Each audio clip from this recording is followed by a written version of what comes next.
రెండు రకాలైనటువంటి అదృష్టాలు ఇవ్వాలి అనుకుంటే ఆడపిల్లగా వస్తుంది. ఒకటి సాక్షాత్ లక్ష్మీదేవి ఇంట్లో పుట్టింది. అందుకే మగపిల్లవాడికి చేయడానికి అలంకారములు తక్కువ ఉంటాయి, ఆడపిల్లకి చేయడానికి అలంకారాలు చాలా ఎక్కువ. ఆడపిల్ల ఇంట్లో తిరుగుతోంది అనుకోండి, లక్ష్మీదేవిని తిరిగినట్టే. పుట్టిన వేళ ఆడపిల్ల పుట్టింది అంటే ఆ పిల్లని ఎక్కడికి చేరుస్తున్నారు?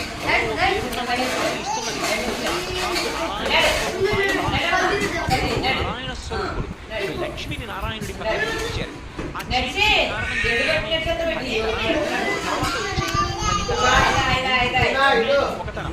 21 చూపించగలరా? అలా చేయగలరా?